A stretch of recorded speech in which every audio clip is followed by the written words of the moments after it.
আসসালামু আলাইকুম।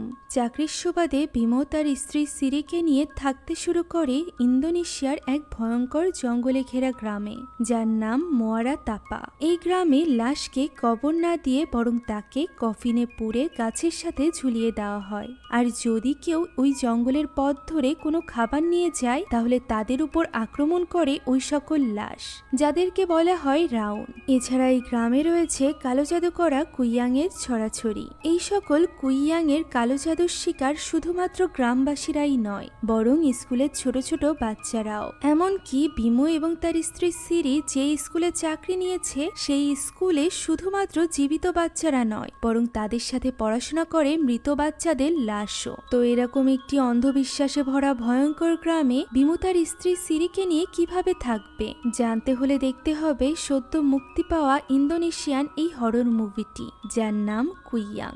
গল্পের শুরুতে আমরা এক বিবাহিত দম্পতিকে দেখতে পাই, যাদের নাম ছিল বিমো এবং সিরি। তারা ঘরবাড়িতে তালা দিয়ে দুজনে একসাথে কোথাও একটা চলে যাচ্ছিল।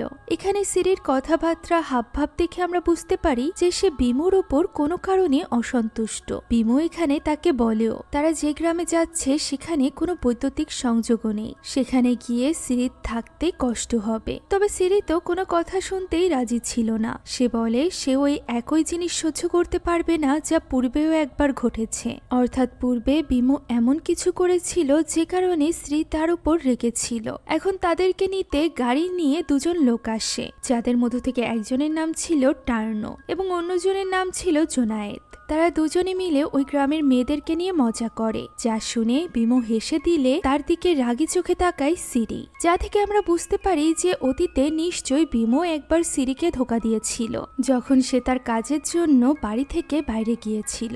এ কারণেই সিরি এবার আর তার উপর ভরসা করতে পারছে না, তাই তো ওই প্রত্যন্ত গ্রামেও সে তার সাথে চলে যাচ্ছে। আসলে বিমো একজন সরকারি স্কুলের টিচার ছিল, যাকে ট্রান্সফার করা হয়েছিল মোয়ারা তাপা গ্রামে। এই গ্রামের অনেক ভয়ানক ইতিহাস রয়েছে। কিছুদিন আগেই এখানে বন্যা হয়ে অনেক মানুষ মারা গিয়েছে, সেই সাথে অনেকেই বন্যার পর রোগে আক্রান্ত হয়ে মারা গিয়েছে। এছাড়া ওই গ্রামে কোনো বৈদ্যুতিক সংযোগ নেই। গ্রামটি আসলে একটি দ্বীপের মতো, যেখানে আসা যাওয়ার জন্য মাত্র একটি নৌকা আছে, যেটা 3 দিন পর পর ওই ঘাটে আসে। এছাড়া ওই গ্রামের লোকজনরাও বেশ অদ্ভুত। তারা বাইরের মানুষদেরকে একদমই পছন্দ করে না। তারা তাদের গ্রামের নিয়মের প্রতি খুবই কঠোর। যদি বাইরে থেকে আসা কোনো ব্যক্তি তাদের গ্রামের নিয়মের উল্লঙ্ঘন করে তাহলে তাকে মেরে ফেলতেও তারা দ্বিধা করে না। এমনকি এখানে থাকা টার্নোর গলায়ও একবার ছুরি ধরা হয়েছিল, ছোট্ট একটা নিয়ম না জানার কারণে। টার্নো এবং জুনায়েদের মুখে এই সকল কথা শুনেও বিমো চুপ করে থাকে, কেননা ওই গ্রামে যাওয়া ছাড়া তার হাতে আর কোনো উপায় ছিল না। এবারও যদি সে তার ট্রান্সফার বাতিল করে দেয় তাহলে তার এই চাকরিটিই থাকবে না। এখানে সিরি অলরেডি ঘুমিয়েছিল। জুনায়েদ বিমুকেও ঘুমিয়ে পড়তে বলে, কেননা তারা খুব শীঘ্রই গ্রামের ঘাটে পৌঁছানোর যে জঙ্গলে ভরা রাস্তা সেখানে প্রবেশ করতে চলেছে। এই রাস্তার চারিপাশটা বেশ ভয়ানক ছিল। এখানে এসে সিরির ঘুম ভেঙে যায়। হঠাৎই সে গাড়ির জানালার কাছে একটি লাল আলো দেখতে পায়। আশেপাশে তাকাতেই সে বিমুর জানালার কাছে একটা মহিলার কাটা মাথা দেখতে পায়, যে কিনা সেখান থেকে উড়ে চলে যায়। এতে করে সিরি অনেক বেশি ঘাবড়ে যায় এবং আশেপাশে দেখতে থাকে। আর এরপর নিজেকে সামলে সে নিচের দিকে তাকিয়ে থাকে। আশেপাশে তাকানোর মতো সাহসও তার ছিল না। এমন সময় ওই কাটা মাথাটি তার জানালার কাছে আসে এবং তার দিকেই তাকিয়ে থাকে, যা দেখে সিরি এবার প্রচন্ড ভয় পেয়ে যায় এবং বিমুকে ডেকে তোলে। সে জুনায়েদ এবং টার্নোকেও জিজ্ঞাসা করে যে তারা আশেপাশে কোনো উড়ন্ত কাটা মাথা দেখেছে কিনা। তারা এই ব্যাপারটিকে অস্বীকার তো করে, তবে তাদের চোখ মুখ এবং একজন একজনের দিকে তাকানো দেখেই আমরা বুঝতে পারি যে তারা নিশ্চয়ই এই ব্যাপারে কিছু জানতো, যা তারা লুকাচ্ছিল। এখানে বিমো সিরিকে সামলে নেয় এবং এই সব কিছু তার মনের ভুল হিসাবেই ধরে নেয়। এর মধ্যে এই সকল স্ট্রেসের কারণে সিরির বমি পাচ্ছিল, যে কারণে তারা এক সাইডে গাড়িটি থামায়। সিরি এবং বিমো বাইরে বের হয়, যেখানে বিমো সিরিকে সামলে তাকে বলে সে যেন এখন বাড়িতে ফিরে যায়। সিরির তার সাথে যাওয়ার কোনো প্রয়োজন নেই। সিরি যেন অন্তত পক্ষে তাকে মাফ করে একটাবার তাকে বিশ্বাস করে। সে ওয়াদা করছে সে পুরনো ভুল দ্বিতীয়বার করবে না। কিন্তু সিরি তো তার কোনো কথা শুনতেই রাজি ছিল না। সে সেখান থেকে চলেই যাচ্ছিল। এমন সময় জঙ্গলের পাশ দিয়ে তারা কিছু শব্দ শুনতে পায়। হঠাৎই দেখা যায় সেখান থেকে এগিয়ে আসছে একটি কফিন, যেটা দেখা মাত্রই তারা জুনায়েদদেরকে ডাক দেয়। জুনায়েদরা এটা দেখা মাত্রই দ্রুত তাদেরকে গাড়িতে চড়ে বসতে বলে এবং গাড়ি স্টার্ট দেওয়ার চেষ্টা করে, কিন্তু গাড়িটি কিছুতেই স্টার্ট হচ্ছিল না। এদিকে ওই কফিনটি বারবার তাদের গাড়ির সাথে আঘাত করছিল। তখন জুনায়েদ বিমুদেরকে জিজ্ঞাসা করে যে তারা কি বাইরে থেকে কোনো তাবিজ কবজ সাথে করে নিয়ে এসেছে। উত্তরে তারা জানায় যে না।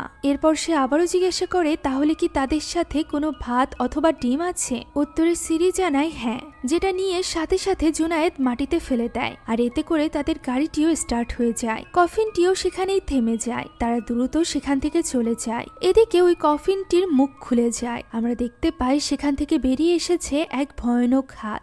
আর এভাবেই এই লাশের হাত থেকে তারা 4 জন বেঁচে যায়। পরদিন সকালে তারা গিয়ে পৌঁছায় ঘাটের একটি হোটেলে। সেখানে কাল রাতের ঘটনার কথা ভেবে সিরির তখনও পর্যন্ত মন খারাপ ছিল, যা দেখে জুনায়েদ বলে যে এই উড়ন্ত কফিনের ঘটনা তো এখানে প্রায়ই ঘটে, তাই এই নিয়ে সে যেন মন খারাপ না করে। উড়ন্ত কফিনের কথা শুনে তারা অবাক হয়ে যায়। তখন টার্নো জানায় এই গ্রামে কেউ মারা গেলে তার লাশকে মাটিতে পোতা হয় না, বরং তাকে একটা কফিনে পুরে সেটাকে গাছের সাথে ঝুলিয়ে দেওয়া হয়। বিমো জিজ্ঞাসা করে ওই লাশটি কেন তাদের পিছে পড়েছিল।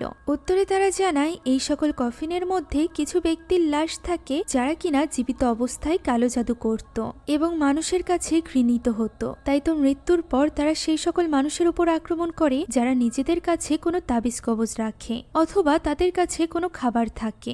কথা বলতে বলতে তাদের খাবার চলে আসে, যদিও সিরি এখান থেকে কোনো খাবার খায় না। এখন খাবার খাওয়া শেষ করে বিমো তার মায়ের সাথে কথা বলে এবং সিরি তার একমাত্র আত্মীয় তার আন্টির সাথে কথা বলে। কথা বলা শেষ করে বিমো সিরিকে বলে সে কি করলে আবারও সিরি তাকে আগের মতো বিশ্বাস করবে। সে দ্বিতীয়বার ওই ভুল আর করবে না।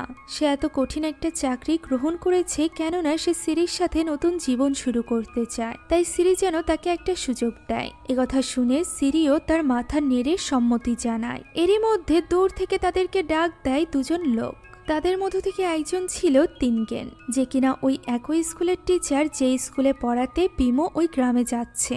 অন্যজন ছিল অ্যাম্পং, যে কিনা ওই গ্রামের প্রধানের সেক্রেটারি। সেই মূলত এখানে সিরি এবং বিমোকে নিয়ে যাওয়ার জন্য এসেছে। তিনগেন তাদের সাথে যায় না, কেননা আজ তার অন্য একটা স্থানে পড়াতে হবে। তারা রওনা দিলে টিনগেন জুনায়েদ এবং টার্নোকে জিজ্ঞাসা করে আসার পথে কোনো অস্বাভাবিক ঘটনা ঘটেছিল কিনা। উত্তরে তারা জানায় যে হ্যাঁ, প্রথমে কুইয়াং আর এরপর রাউং। উড়ন্ত কাটা মাথাকে কুইয়াং বলা হতো আর রাউং বলা হতো ওই ভয়ঙ্কর কফিনকে। কুইয়াং এবং রাউং এর কথা শুনে তিনগেন বলে তাহলে ওই ভবিষ্যৎবাণী সত্যি হতে চলেছে, যে ভবিষ্যৎবাণীতে অন্য এক দ্বীপ থেকে আসা এক মহিলার কথা বলা হয়েছিল, অর্থাৎ এখানে সিরির কথা বলা হচ্ছিল। যে ব্যাপারে কোনো কিছু না জানা সিরি এবং বিমো চলেছিল অজানা অচেনা ওই ভয়ঙ্কর গ্রামের উদ্দেশ্যে, যেখানে যাওয়ার সময় বিমো লক্ষ্য করে আমপং খুব অদ্ভুতভাবে সিরিকে দেখছে, তাই সে একটু এই ব্যাপারে সতর্ক হয়ে যায়। এছাড়া আমপং এর ব্যবহার বেশ অদ্ভুত ছিল।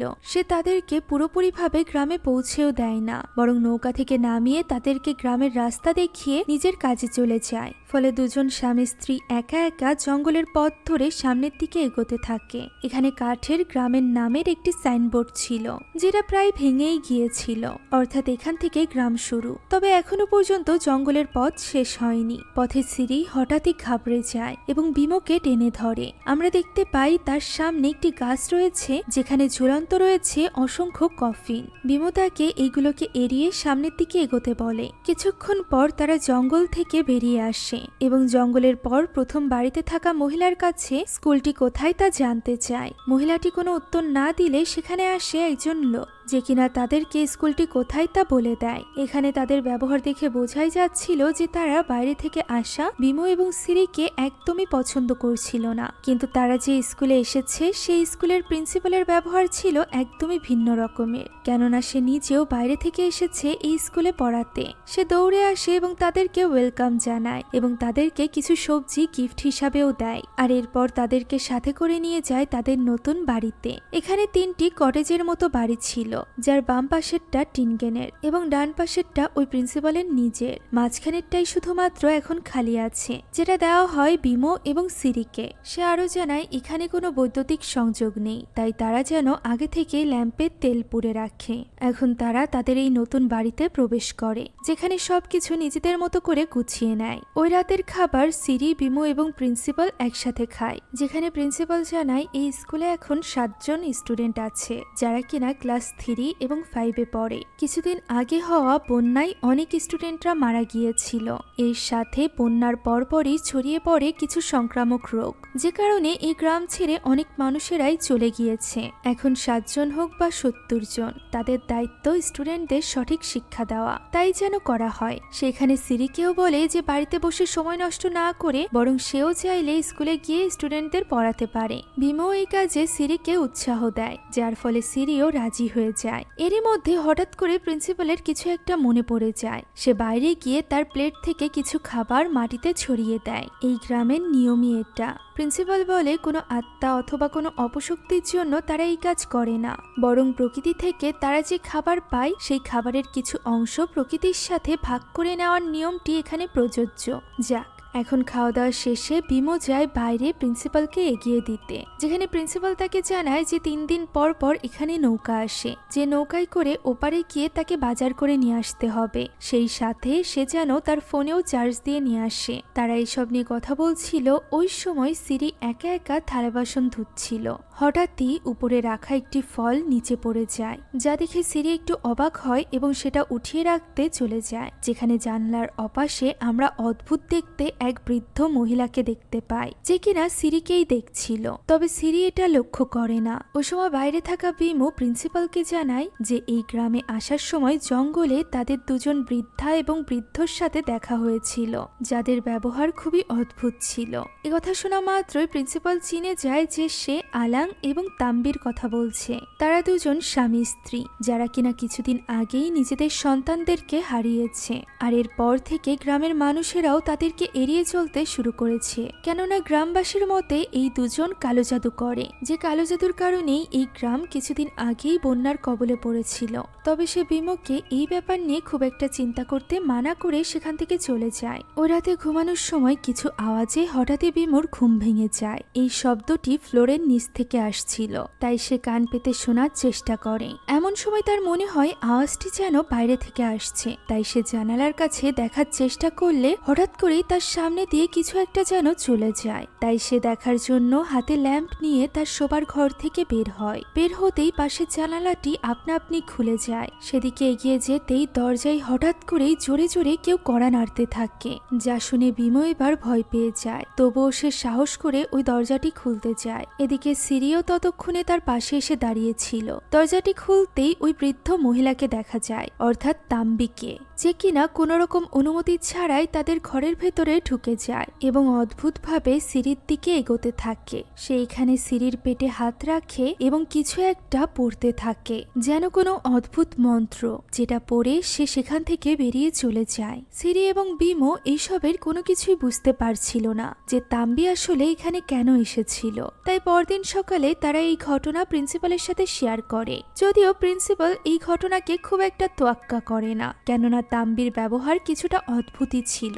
এছাড়া সে তো কারোর কোনো ক্ষতিও করেনি, তাই সে বিমোকে এই ব্যাপারে খুব একটা চিন্তা করতে নিষেধ করে। এখানে বিমোর বিশেষ করে সিরির জন্য অনেক চিন্তা হচ্ছিল। তবে প্রিন্সিপাল তাকে এইসব ব্যাপারে খুব একটা ভাবতে নিষেধ করে এবং তাদেরকে স্কুলের আরেকজন টিচার, সেই সাথে দপ্তরির সাথে পরিচয় করিয়ে দেয়। এরপর তাদেরকে নিয়ে যাওয়া হয় ছাত্রছাত্রীর সাথে পরিচয় করাতে। পরিচয় শেষে যে যার ক্লাসে চলে যায়। তাদের পিছু পিছু বিমো এবং সিরিও যায় তাদেরকে পড়াতে। এখানে সিরির ক্লাসে ছিল মাত্র 3 জন স্টুডেন্ট। সিরি তাদেরকে ইংরেজি পড়াচ্ছিল। এরই মধ্যে হঠাৎই বোর্ডে কিছু লিখে সে পেছনে ঘুরতেই সেখানে ওই 3 জন স্টুডেন্ট বাদেও অনেকগুলো স্টুডেন্টের আত্মাকে দেখতে পায়, যারা কিনা সিরিকে নাম ধরে ডাকছিল, যার ফলে সিরি অনেকটা ঘাবড়ে যায়। এমন সময় একজন ছাত্রের ডাকে তার জ্ঞান ফেরে। সে এগিয়ে যায় ওই ছাত্রের কাছে, যে কিনা তার জন্য কিছু পাথরের টুকরো নিয়ে এসেছিল প্রথম দিন টিচারের গিফট হিসাবে। এটা নেওয়ার সময় সিরি জানালা দিয়ে আবারও তাম্বিকে দেখতে পায়, যে কিনা তার দিকেই তাকিয়েছিল। ওই দিন বাড়িতে ফিরে সিরি ওই গিফটগুলোকে সুন্দর করে দড়িতে বেঁধে জানালার সাথে ঝুলিয়ে দেয়। এমন সময় সেখানে বিমো আসলে সিরি তাকে আজকের স্কুলের ঘটনাটি খুলে বলে যে সেখানে সে স্টুডেন্টদের ভয়ঙ্কর রূপ দেখেছে। যা শুনে বিমো বলে হতে পারে গত রাতে প্রিন্সিপাল তাদেরকে ছাত্রছাত্রীদের যে মর্মান্তিক মৃত্যুর ঘটনার কথা বলেছিল তা শুনে সিরি কিছুটা প্রভাবিত হয়েছে, এ কারণেই সে এই সব কিছু দেখেছে। একথা বলে বিমো সেখান থেকে চলে যায়। এমন সময় সিরি কিছু শব্দ শুনতে পায়। সে বিমোকে ডাকতে ডাকতে সামনের দিকে এগোয়, যেখানে পর্দার অপাশে বিমো অদ্ভুতভাবে দাঁড়িয়েছিল। সিরি সাহস করে ওই পর্দাটি সরাতেই সেখানে কাউকেই দেখতে পায় না। এই ঘটনায় সিরি বেশ ঘাবড়ে গিয়েছিল। ওই রাতে সে খাবার খাওয়া শুরু করার আগে খাবার প্লেটে কিছু খাবার নিয়ে বাইরে গিয়ে গ্রামের নিয়ম অনুযায়ী মাটিতে সেই খাবার ছড়িয়ে দেয়। আর এরপর সে বিমোকে গিয়ে বলে তার সব সময় মনে হয় কেউ যেন তার উপর নজর রেখে চলেছে। বিমু তাকে বলে এই সব কিছু নিয়ে সে একটু বেশিই ভাবছে। নতুন মানুষ গ্রামে আসাতে গ্রামের লোকজন তাদেরকে একটু নজরে রাখতেই পারে, এটা নিয়ে সে যেন খুব একটা না ভাবে। এখন ওই রাতে কোনো অস্বাভাবিক ঘটনা আর ঘটে না। পরদিন তারা দুজন মিলে স্কুলের স্টুডেন্টদের পড়াতে যায়, যেখানে ক্লাস শেষে বাইরে এসে বসেছিল সিরি। বিমো নিজের ক্লাস শেষ করে তার পাশে গিয়ে বসে। তখন ওই স্টুডেন্টটি সিরির জন্য আবারও কিছু পাথরের টুকরো নিয়ে আসে এবং তাকে গিফট হিসাবে দেয়, যেখানে ওই ছেলেটির হাতের বিশেষ ব্রেসলেট দেখে এই ব্যাপারে তাকে বিমো প্রশ্ন করে। ছেলেটি জানায় এটি একটি তাবিজের মতো, যা তাকে তাদের স্যার টিনগেন দিয়েছে। এমন সময় পাশের ছেলেটি তাকে চুপ করতে বলে। ছেলেটি ইশারা দিয়ে দূরে দাঁড়িয়ে থাকা তাম্বিকে দেখায়। এমন সময় হঠাৎই ক্লাসরুম থেকে একজন ছাত্রীর চিৎকার শোনা যায়, যা শোনা মাত্রই তারা সকলে সেদিকে ছুটে যায়। তবে সিরিকে দায়িত্ব দেওয়া হয় বাকি স্টুডেন্টের উপর খেয়াল রাখতে। বাকিরা ক্লাসরুমে ঢুকে দেখতে পায় একজন ছাত্রী মাইয়াং এর রক্তাক্ত পা উপরের ছাদ থেকে ঝুলছে, যাকে কেউ একজন টেনে উপরে নিয়ে যায়। তাই তারা দ্রুত টেবিলের উপর টেবিল রেখে বিমোকে বলে উপরে ছাদের ভেতরে দেখতে। যদিও বিমো একটু ভয় পাচ্ছিল, এরপরও সে টেবিলের উপরে উঠে ভেতরে দেখার চেষ্টা করে। এমন সময় তার পেছন দিয়ে আমরা অদ্ভুতভাবে কাউকে যেতে দেখতে পাই। এই জিনিসটা অনুভব করে বিমো পেছনে তাকায়। তখন তার সামনে দিয়ে চলে যায় একটা ইঁদুর, যার ফলে বিমোর ভয় কিছুটা কমে। এমন সময় তার দিকে তেড়ে আসে ভয়ঙ্কর মায়াং, যা দেখে বিমো নিচে নেমে আসে এবং বাকিদেরকে মায়াংয়ের কথা জানাতেই যাবে। এমন সময় তারা সিরির চিৎকারের আওয়াজ শুনতে পায়, যা শুনে তারা তখনই ছুটে যায় অন্য ক্লাসে, যেখানে বাকি স্টুডেন্টের সাথে সিরি ছিল। তবে সেখানে তো কোনো জীবিত স্টুডেন্ট ছিলই না, বরং সব মৃত স্টুডেন্টরা পেছনে দাঁড়িয়ে ছিল এবং তাদের সামনে দাঁড়িয়ে ছিল পজেসড মায়াং, যে কিনা সিরির পেটের দিকে আঙুল উঁচু করে বলছিল বলিদান বলিদান। একথা বলতে বলতে সে সিরির দিকে এগোচ্ছিল। একদম কাছাকাছি আসার সাথে সাথে সিরি সেখানেই অজ্ঞান হয়ে পড়ে যায়, সেই সাথে মায়াংও। এরই সাথে দরজাও খুলে যায় এবং বাকিরা ভেতরে প্রবেশ করে। বিমো ছুটে যায় সিরির কাছে, যেখানে সিরির তখনও জ্ঞান ছিল। সে বিমোকে বলে তার পেটে প্রচন্ড ব্যথা হচ্ছে। একথা বলেই সে সেখানেই অজ্ঞান হয়ে যায়। এখন ওই দিন রাতের দৃশ্য আমরা দেখতে পাই, যেখানে বিমো ল্যাম্প জ্বালাচ্ছিল। সিরি একা একা ঘুমিয়েছিল তাদের বেডরুমে, যেখানে হঠাৎই জানালার শব্দে তার ঘুম ভাঙে। সে বিমোকে ডাকতে থাকে, তবে বিমোর কোনো সাড়া পাওয়া যায় না। হঠাৎই জানালাটি খুলে যায় এবং ওই দড়িসহ পাথরগুলো নিচে এসে পড়ে। সিরি সেগুলো উঠিয়ে দেখছিল। এমন সময় সেখানে চলে আসে তাম্বির কুইয়াং, যা দেখে তাম্বি ভীষণ ভয় পেয়ে যায়। এমন সময় কুইয়াং তার মুখের সামনে এসে ভয়ঙ্করভাবে চিৎকার করে ওঠে। তখনই সিরির চিৎকার শুনে বিমো তার কাছে ছুটে যায়, যেখানে বিছানার উপর ঘুমিয়ে থাকা সিরি ভীষণ ঘাবড়ে গিয়েছিল। অর্থাৎ সে একটি ভয়ঙ্কর স্বপ্ন দেখেছিল। এই ভয়ঙ্কর স্বপ্নে সে এতটাই ঘাবড়ে গিয়েছিল যে সে কথা পর্যন্ত বলতে পারছিল না। এখন ওই রাতটা এইভাবেই তাদের কেটে যায়। পরদিন সকালে সিরি তৈরি হচ্ছিল স্কুলে যাওয়ার জন্য, যদিও বিমো চাইছিল সে যাতে বাড়িতে থেকে রেস্ট নেয়। তবে সিরির মতে সে বাইরে গেলে স্টুডেন্টদের মধ্যে থাকলে তার মন ভালো থাকবে। এমন সময় প্রিন্সিপাল এবং দপ্তরি তাদের দরজায় আসে, যেখানে বিমো কথা বলে জানতে পারে যে আজ স্কুল খোলা হবে না। গতকালকের ঘটনায় গ্রামবাসীরা ভীষণ ভয় পেয়ে গিয়েছে, এ কারণে তারা কেউই ছেলে মেয়েদেরকে স্কুলে পাঠাতে চাইছে না। তারা এখানে সিরির ব্যাপারে জিজ্ঞাসা করে। তখন বিমো জানায় গতকাল রাতে নাকি সিরি ওই উড়ন্ত মাথাকে দেখতে পেয়েছে, অর্থাৎ কুইয়াংকে। যা শুনে প্রিন্সিপাল জানায় যে কালকের ঘটনা শোনার পর তাদের গ্রামের প্রধান আজ বিকালবেলা বিমো এবং সিরিকে তার বাড়িতে যেতে বলেছে। বিমো বলে তার তো কোনো কাজ নেই, তবে সিরির বেশ কয়েকদিন ধরে পেটে ব্যথা হচ্ছে। তখনই সিরি সেখানে এসে বলে সে তার সাথে যাবে, কেননা তার পেট ব্যথা অনেকটা কমেছে। এখন ওই দিন বিকালে বিমো এবং সিরি তাদের সাথে চলে যায় গ্রাম প্রধানের বাড়িতে, যেখানে ওই বাড়ির বাইরে বসে প্রধানের স্ত্রী তার ছেলেকে খাবার খাওয়াচ্ছিল। তাকে জিজ্ঞাসা করলে সে জানায় প্রধান ভেতরেই আছে। ভেতরে নাকি মিনাও এসেছে। ভেতরে প্রবেশের পর গ্রাম প্রধান মিনাকে তাদের সাথে পরিচয় করিয়ে দেয়। মিনা আসলে একজন কবিরাজ ছিল, আর এ কারণেই গতকালকের ঘটনার পর গ্রাম প্রধান বিমো এবং সিরিকে মিনার সাথে দেখা করানোর জন্য এখানে ডেকেছিল। মিনা এখানে সিরির হাত দেখতে চায়। তার হাত নিজের হাতের উপর রেখে সে চোখ বন্ধ করে বলে ওঠে সিরি তো গর্ভবতী। যা শোনা মাত্রই বিমো এবং সিরি দুজনই ভীষণ খুশি হয়ে যায়। তবে খুশি তো হয় না সেখানে থাকা সেক্রেটারি আমপং, যে কিনা তাদেরকে বলে যে সিরি প্রেগনেন্ট এই ব্যাপারটা আগে জানলে সে সিরিকে এখানে আসতেই দিত না। একথা শুনে বিমো কিছুটা রেগে যায়। তখন গ্রাম প্রধান তাকে শান্ত হতে বলে এবং মিনা তাদেরকে খুলে বলে যে আসলে এই গ্রামবাসীরা একটা ভবিষ্যৎবাণীতে বিশ্বাস করে, যে ভবিষ্যৎবাণীতে বলা হয়েছিল একজন মহিলার কথা, যে কিনা অন্য এক দ্বীপ থেকে এই দ্বীপে আসবে শয়তানের এক পরিকল্পনাকে সফল করতে। শয়তানের কোনো এক অনুসারী শয়তানের উদ্দেশ্যকে সফল করতে এক জন্ম না নেওয়ার রক্তের লাল রঙের বাচ্চাকে বলি দিবে, আর ওই বাচ্চাটি হবে ওই অন্য দ্বীপ থেকে আসা মহিলার গর্ভে। তাদের ধারণা ওই শয়তানের অনুসারী আর কেউ নয় বরং তাম্বি, যে কিনা এতদিন ধরে হয়তোবা সিরির জন্যই অপেক্ষা করছিল। তবে মিনা এখানে সিরিকে চিন্তা করতে নিষেধ করে, কেননা সিরিকে রক্ষা করার জন্য সে তো এখানে আছেই। একথা বলে সে কিছু পান পাতা সেক্রেটারি অ্যাম্পং এর হাতে দিয়ে বলে কিছু লবণ পানিতে দিয়ে এই পাতাগুলো জ্বালিয়ে আনতে। অ্যাম্পংও সাথে সাথে এই কাজটি করতে চলে যায়। সে যাওয়ার সাথে সাথেই সিরিজ যেন অদ্ভুত কিছু হয়ে যায়। সে মাটিতে নিজের মাথা মারে এবং কেউ যেন তাকে বশ করে নেয়। বিমসহ সেখানে থাকা কেউই কিছু বুঝতে পারছিল না। এমন সময় সিরি নিজের মাথা তোলে, যেখানে তার পুরো মুখ ছাই বর্ণের হয়ে গিয়েছিল। বাইরে থেকেই তার গোংড়ানোর আওয়াজ শুনে গ্রাম প্রধানের স্ত্রী এবং ছেলে ভয় পেয়ে যায়। আকাশে তারা দেখতে পায় কালো বাদল ছেয়ে গিয়েছে। পজেসড অবস্থায় সিরি সেখান থেকে পালানোর চেষ্টা করলে বাকিরা তাকে চেপে ধরে এবং দরজা বন্ধ করে দেয়। গ্রাম প্রধান চলে যায় তার স্ত্রী সন্তানের কাছে। এখানে তিনজন মিলেও সিরিকে শান্ত করতে পারছিল না। সে নিজের কোমর বাঁকিয়ে ভেঙে ফেলছিল। এমন সময় মিনা কিছু তন্ত্রমন্ত্র পড়ে এবং তার মাথায় হাত রাখে, যার ফলে সে কিছুটা শান্ত হয়ে যায়। এরই মধ্যে অ্যাম্পং ওই পান পাতার পানি নিয়ে আসে, যেটাতে মিনা কিছুটা ঝাড়ফুঁক করে বিমুর হাতে তুলে দেয়। বিমু সেটা সিরিকেই খাইয়ে দেয়। এমন সময় মিনা বাইরে গিয়ে দেখতে পায় চারিদিক অন্ধকারে ছেয়ে গিয়েছে, যেন প্রকৃতিও কোনো অশুভ ঘটনার সংকেত দিচ্ছিল।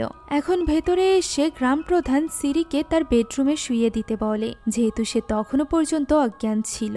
বিমু তাকে নিয়ে চলে যায় বেডরুমে। অন্যদিকে বাইরে বসে এই ব্যাপারে সবাই আলোচনা করতে থাকে, যেখানে সেক্রেটারি অ্যাম্পং এর মতে এখনই তাম্বিদের উপর আক্রমণ করে তাকে শেষ করে দেওয়া উচিত। কিন্তু গ্রাম প্রধানের এমনটি মনে হচ্ছিল না। সে চাইছিল কালো জাদুর এই লড়াই যেন মিনা একা লড়ে, সেই যেন তাম্বিকে আটকায়। তবে দপ্তরির মতে তাম্বিকে অন্ততপক্ষে গ্রাম ছাড়া তো করা যায়। তখন প্রিন্সিপাল বলে তারা জানে না এই কাজ আসলেই তাম্বি করছে কিনা, এর পক্ষে কোনো প্রমাণ নেই। যা শোনা মাত্রই অ্যাম্পং তার উপর রেগে যায় এবং তাকে ছোট করে বলে সে বাইরে থেকে এসেছে, এ কারণে সে কিছুই জানে না। এখানে তারা একটা সিদ্ধান্তে আসে। প্রিন্সিপাল এবং দপ্তরি বিমো এবং সিরিকে তার বাড়িতে পৌঁছে দিতে যায়। অন্যদিকে গ্রাম প্রধান এবং সেক্রেটারি অ্যাম্পং চলে যায় তাম্বির বাড়িতে। তবে পুরো বাড়িতে তারা তাম্বি অথবা তার হাজবেন্ড আলাংকে খুঁজে পায় না, যে কারণে তাদেরকে খুঁজতে তারা বেরিয়ে পড়ে। অন্যদিকে বিমো এবং সিরিকে নিয়ে প্রিন্সিপাল তার বাড়িতে পৌঁছে যায়,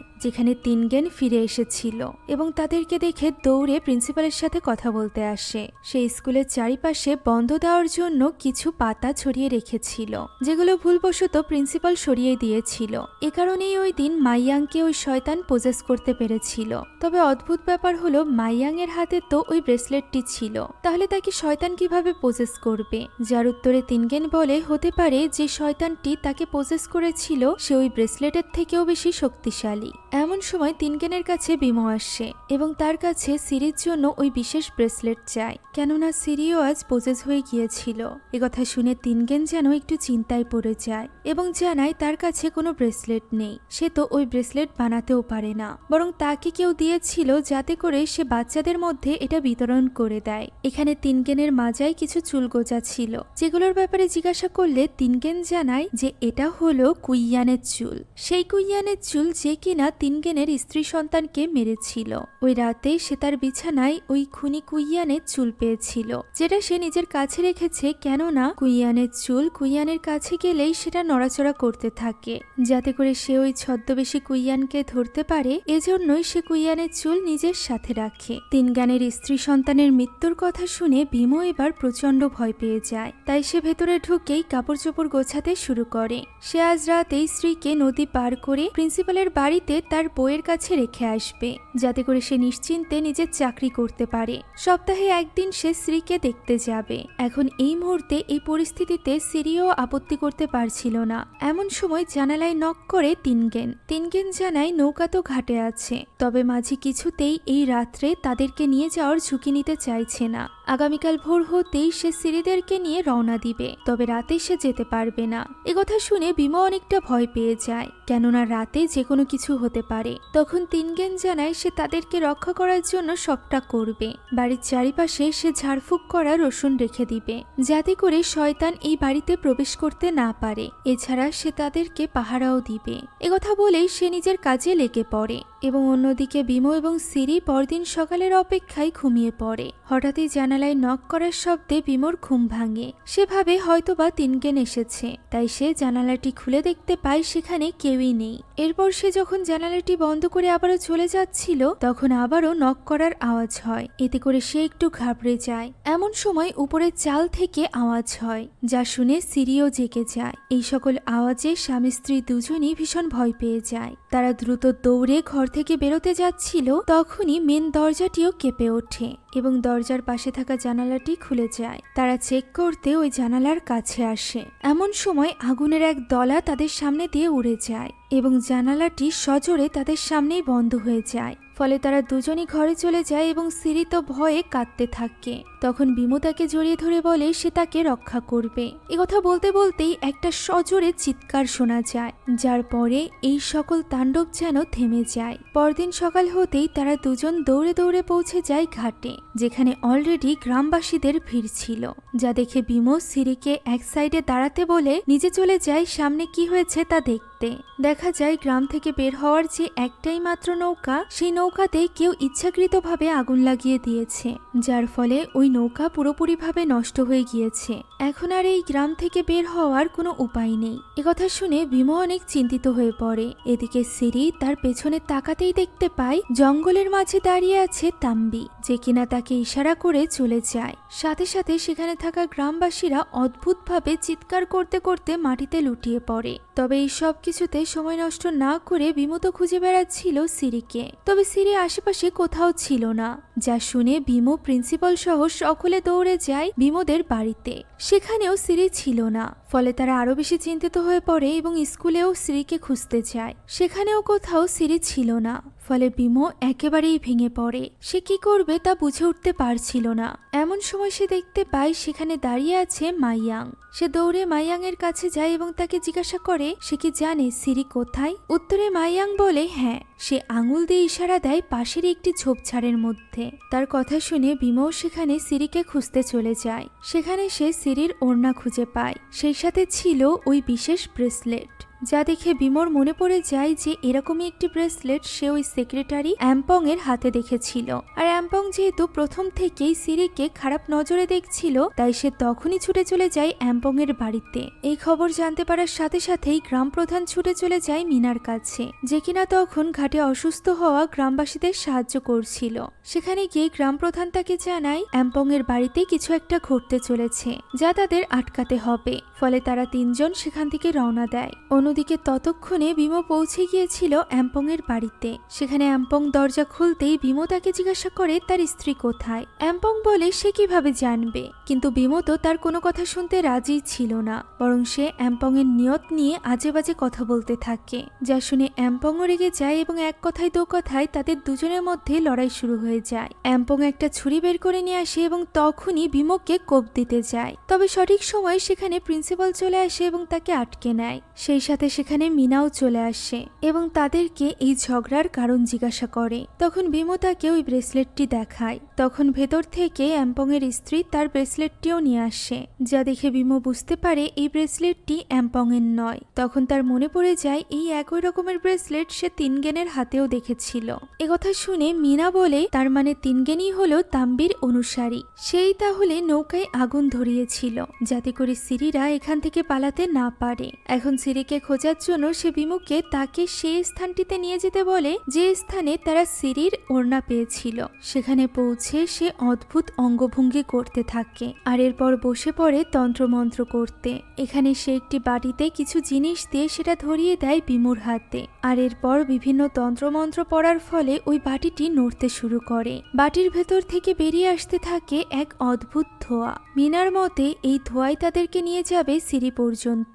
এই ধোঁয়া যেদিকে যাচ্ছে তাদেরকে সেদিকেই যেতে হবে। তাই সে এখানে গ্রামের সাহসী কিছু ছেলেদেরকে ডেকে আনতে বলে, যারা তাদের সাথে সিরিকে খুঁজতে যাবে। আর এরপর তারা সকলে মিলে রওনা হয়। দেখতে দেখতে রাত নেমে আসে। তারা জঙ্গলের ভেতরে ওই ধোঁয়াকে অনুসরণ করে সিরিকে খুঁজতে থাকে।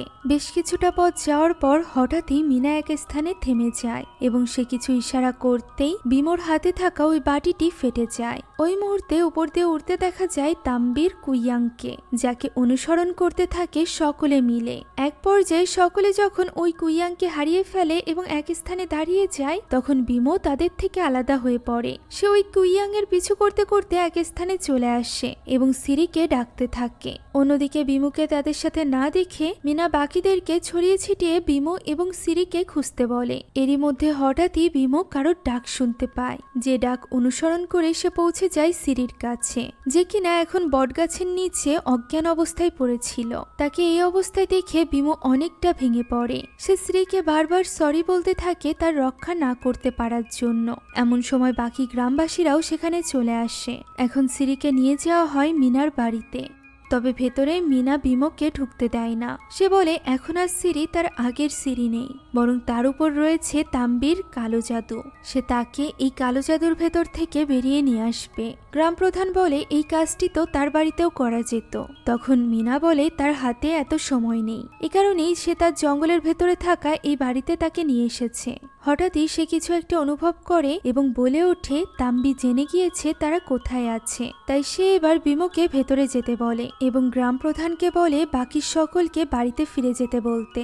সেই সাথে সে এখানে দপ্তরির হাতে কিছু তন্ত্রমন্ত্র পড়া রসুন দিয়ে দেয় এবং সেগুলোকে বাড়ির চারি সাইডে পুঁতে দিতে বলে, যাতে করে তাম্বির কুইয়ান তাদের কোনো গন্ধ না পায় এবং এখানে না আসে। এরপর সে ভেতরে ঢুকে সিঁড়ির উপর তন্ত্রমন্ত্র করতে থাকে। হঠাৎই বাইরে থেকে কুইয়াংয়ের চিৎকারের আওয়াজ শোনা যায়, যা শুনে বাকিরা বেশ ঘাবড়ে গেলেও মিনা ঘাবড়ায় না। সে বলে এখন আর কুইয়াং তাদের উপর কোনো রকম আক্রমণ করতে পারবে না, তাই তারা যেন চিন্তা না করে। সে তার কাজ চালিয়ে যায়। অন্যদিকে বিমো কাঠের ফাঁক দিয়ে বাইরে দেখার চেষ্টা করে, যেখানে সে তাম্বির ভয়ঙ্কর কুইয়াংকে দেখতে পায়। তবে তাম্বি বুঝতেই পারে না যে এই বাড়ির ভেতরেই তারা আছে এবং সেখান থেকে চলে যায়। এমন সময় বিমোকে ডাক দেয় সিরি। সিরি তাকে কিছু একটা বলার চেষ্টা করছিল।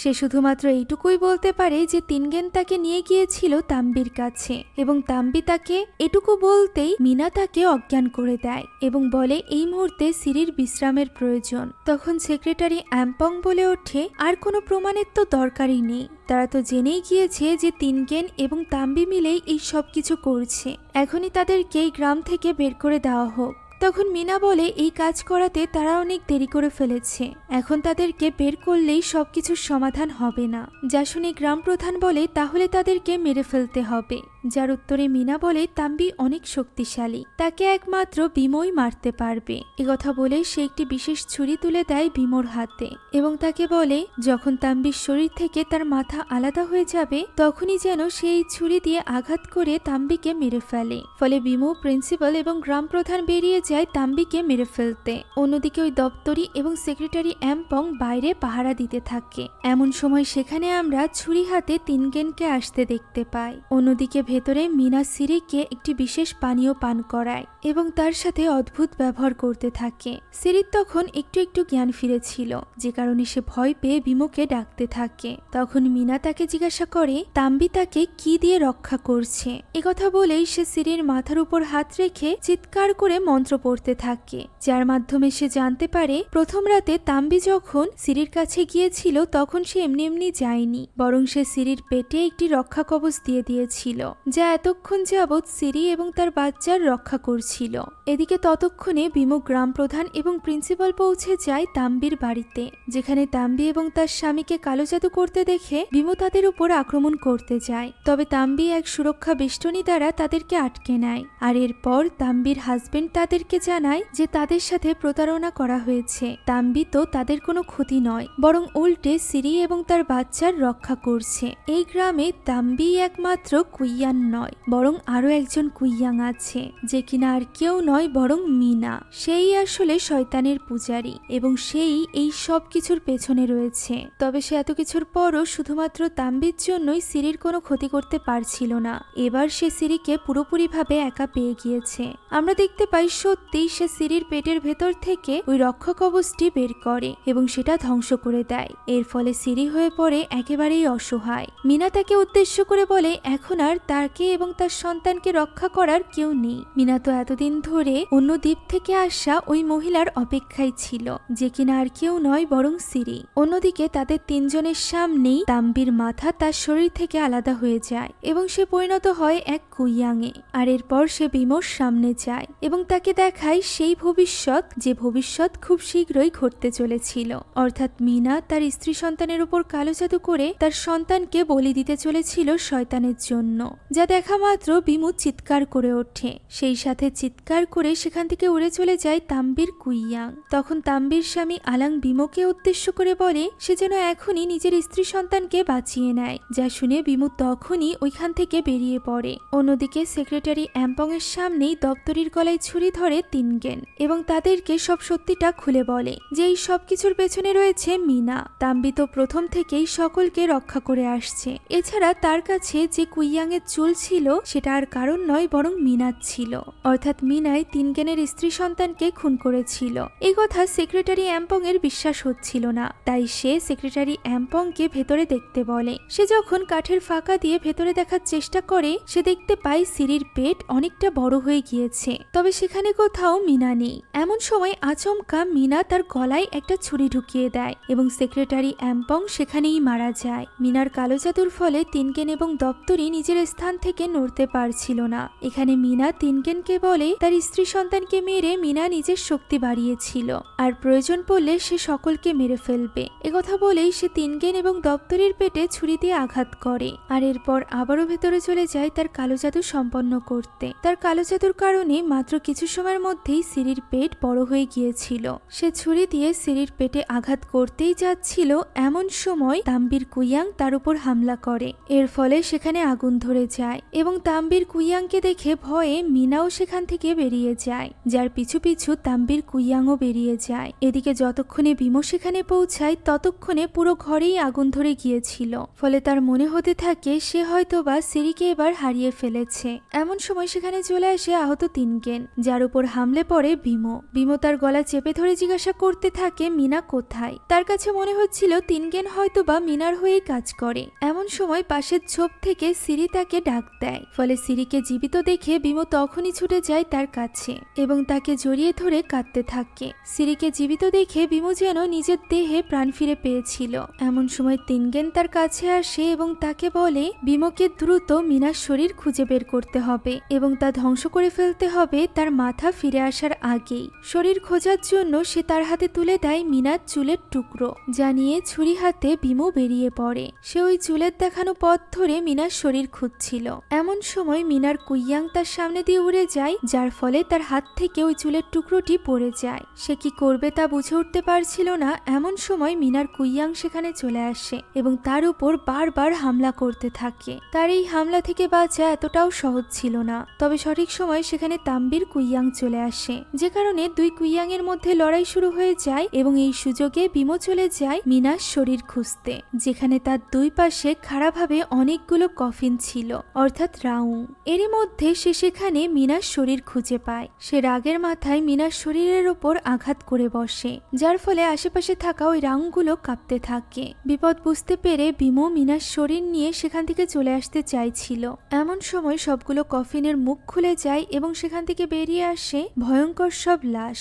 তবুও কোনো মতে তাদেরকে প্রতিহত করে বিমো মিনার শরীর টেনে নিয়ে আসে জ্বলন্ত বাড়ির কাছে এবং সে ওই মাথাবিহীন শরীরটাকে ওই জ্বলন্ত বাড়ির ভেতরে ফেলে দেয়, যার ফলে বাড়ির সাথে সাথে মিনার শরীরও পুড়ে ছাই হয়ে যায়। যেটা বুঝতে পেরে মিনার কুইয়াং এখানে তাম্বির উপর জোরে সোরে আঘাত করে এবং ছুটে আসে নিজের শরীরের কাছে। তবে সে বিমোকে কিছু করার আগেই সেখানেই পড়ে যায়। যেহেতু মিনার শরীর পুড়ে গিয়েছিল, তাই মিনার কুইয়াংও এবার দুর্বল হয়ে পড়েছিল। আর এই দুর্বলতার সুযোগ নিয়ে বিমো তার পাশে পড়ে থাকা পাথরটি দিয়ে বারবার করে মিনার কুইয়াং এর সাথে থাকা হৃদয়ে আঘাত করতে থাকে, যার ফলে মিনা পুরোপুরিভাবে নিঃশেষ হয়ে যায়। সেই সাথে মাটিতে ঢলে পড়ে তার কালো জাদু করা ওই লাশগুলো। সিরি বিমোর কাছে ছুটে আসে এবং তাকে জড়িয়ে ধরে শান্ত করে নেয়। বিমো তার স্ত্রী সন্তানকে বাঁচাতে সক্ষম হয়েছিল, যে ব্যাপারটা দেখে তাম্বির কুইয়াংও স্বস্তি পায় এবং ঘরে ফিরে যায়। সেই সাথে ফিরে আসে সিরি, বিমো এবং তিঙ্গেন। এখন এই ঘটনার 6 মাস পরের দৃশ্য আমরা দেখতে পাই, যেখানে মিনার সমাপ্তির সাথে সাথে এখন গ্রামবাসীদের মন থেকে সকল ভয়ও চলে গিয়েছিল। তাই তো স্কুল এখন ছাত্রছাত্রীতে ভরা ছিল। বিমো এবং সিরি এখন এই স্কুলেই পড়াচ্ছিল। বিমো এখানে সিরিকে একটা সুসংবাদ দেয় যে আগামীকাল সকালেই এই গ্রামে একজন গাইনি ডক্টর আসবে, যার ফলে তাদেরকে আর বারবার নদী পার হয়ে চেকআপের জন্য যেতে হবে না। একথা বলতে বলতে তারা লক্ষ্য করে দূরে জঙ্গলের মাঝে দাঁড়িয়ে আছে তাম্বি এবং তার স্বামী আলাং। তাদেরকে দেখে এখন আর বিমো এবং সিরি ভয় পেত না, বরং তাদেরকে ওয়েল উইশার ভেবে তারা অনেকটা খুশি হয়ে যায়। এমন সময় প্রিন্সিপাল এসে তাদেরকে একটা দুঃসংবাদ জানায়। গতকাল রাতেই নাকি তাম্বি এবং তার স্বামী আলাং মারা গিয়েছে। একথা শুনে তারা অবাক হয়ে যায় এবং জঙ্গলের ওই স্থানটিতে তাকাতেই দেখতে পায় সেখানে তো কেউই নেই। এর মানে হলো তাম্বি এবং আলাং তাদেরকে শেষ বিদায় জানাতে এসেছিল। এরই সাথে শেষ হয়ে যায় আজকের এই গল্পটি। আশা করছি ভিন্নধর্মী ইন্দোনেশিয়ান এই গল্পটিও আপনাদের কাছে ভালো লেগেছে। যদি ভালো লেগে থাকে তাহলে একটি লাইক এবং একটু কমেন্ট করতে ভুলবেন না। সেই সাথে সম্পূর্ণ মুভিটি আমাদের টেলিগ্রাম চ্যানেলে আপলোড দেওয়া আছে। মুভিটি দেখতে চাইলে কমেন্ট বক্সে দেওয়া লিংক থেকে জয়েন করুন আমাদের টেলিগ্রাম চ্যানেলে। Thank you so much for watching this video. আল্লাহ হাফেজ।